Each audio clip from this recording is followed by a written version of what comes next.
Book de mãe, temperamentos sem limites.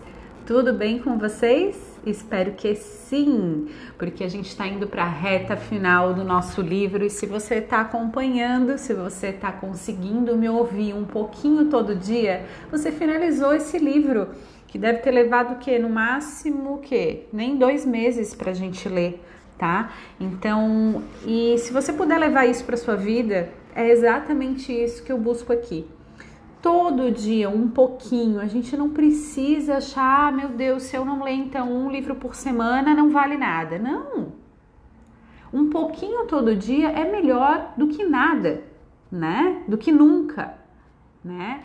Então a gente pode estar aos pouquinhos aprendendo, né, a evoluir um pouquinho todo dia, estando com pessoas diferentes da gente, que a gente possa estar aprendendo também, né?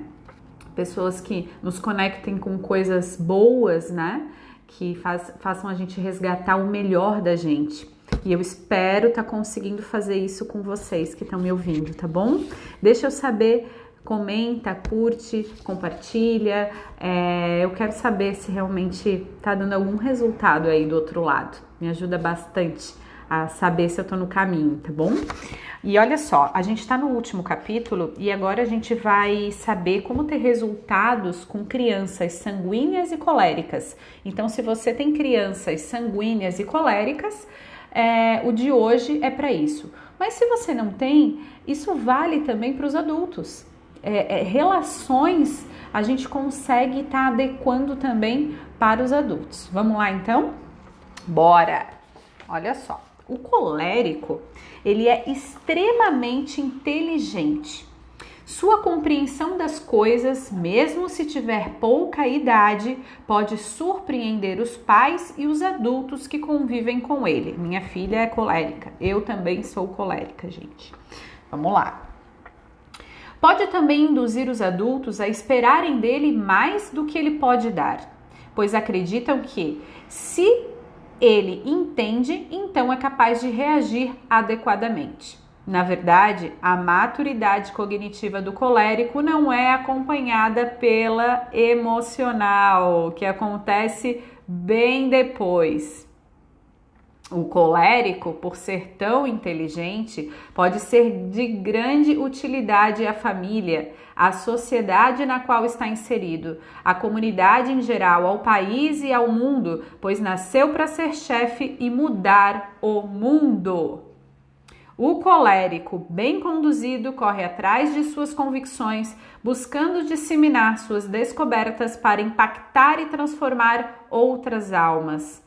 E ele faz isso avidamente, sem necessidade de muito descanso.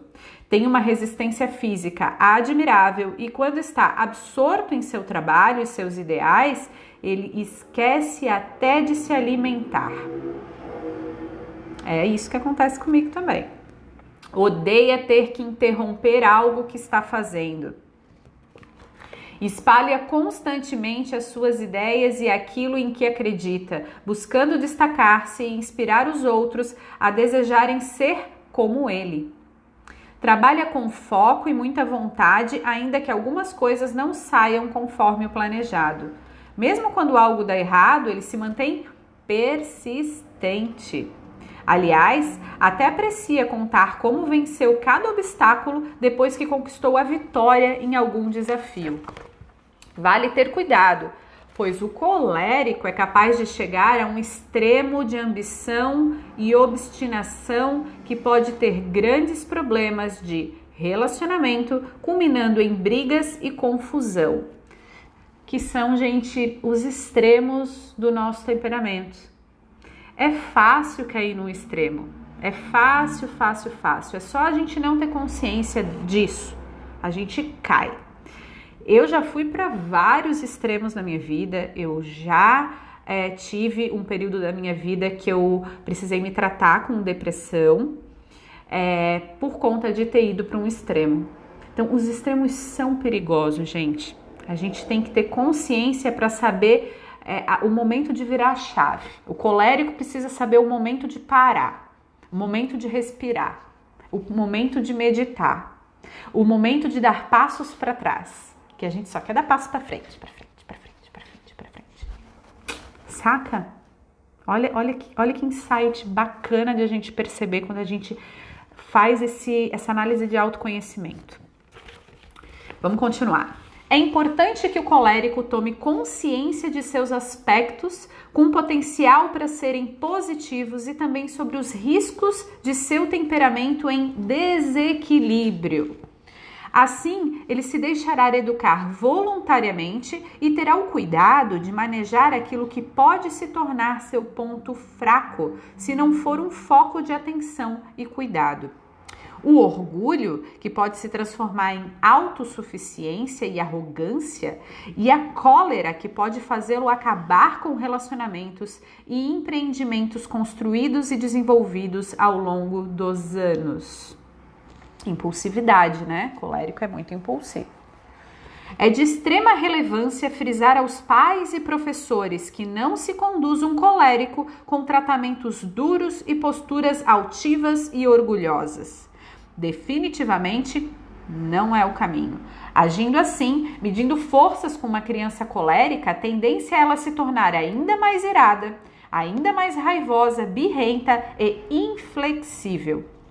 É muito provável que se afastem dos resultados desejados aqueles adultos que, levados também pela ira e pelo orgulho, desafiem a si mesmo dizendo: vão ver se não acabo com a teimosia dessa criança, estabelecendo com o ser imaturo, mas de gênio super forte, uma relação competitiva ganha-perde, em que apenas um dos lados sairá vencedor. Armadilha, hein, gente?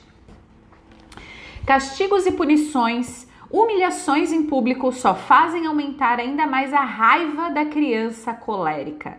O melhor que o adulto pode fazer nesses casos é buscar meios para recuperar a estabilidade e a calma e aguardar o tempo necessário para que a criança retome a tranquilidade também.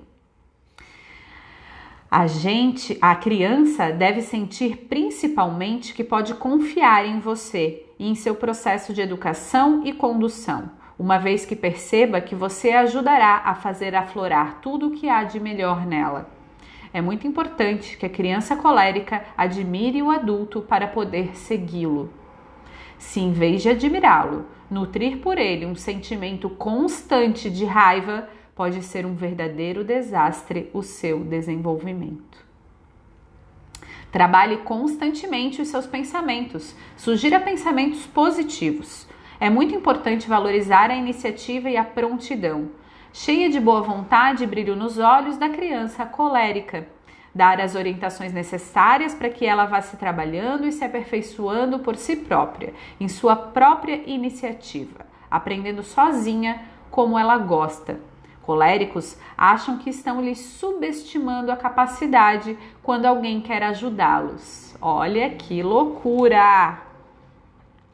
Tais ações são as que melhor contribuem para educar a criança colérica.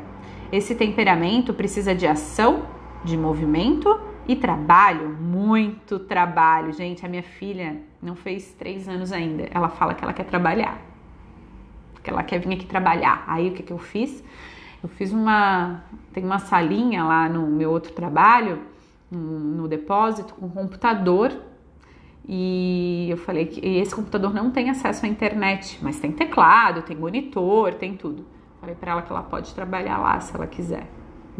A alegria dela, vocês não têm noção.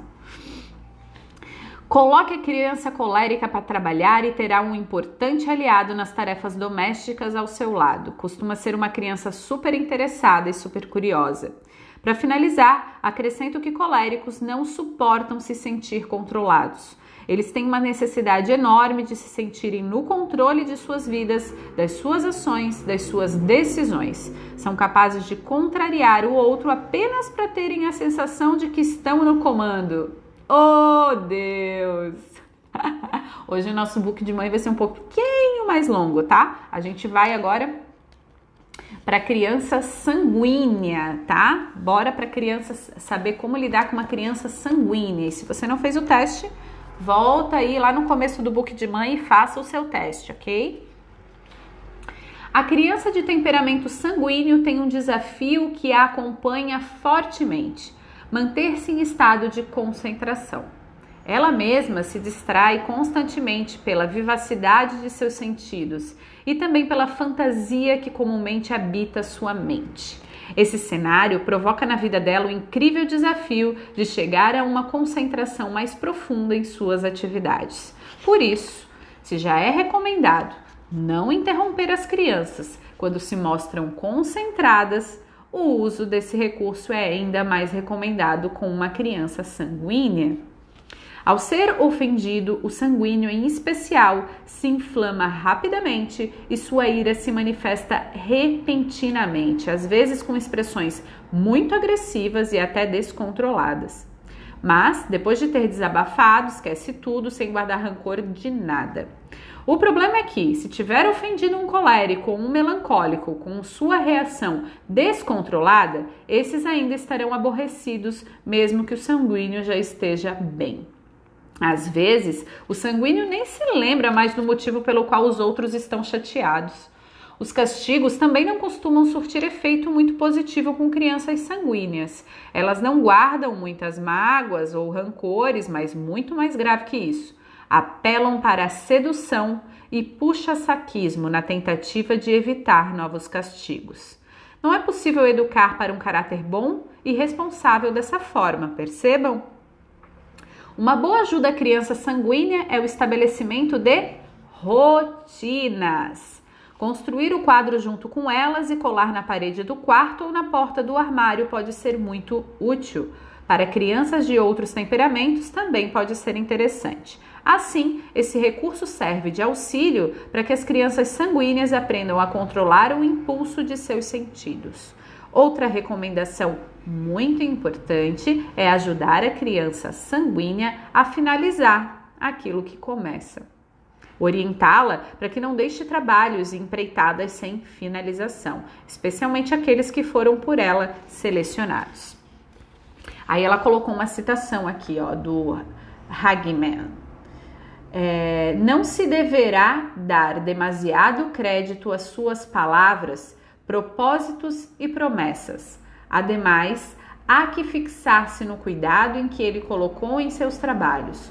Nunca se deverá tolerar uma lisonja, uma adulação de sua parte.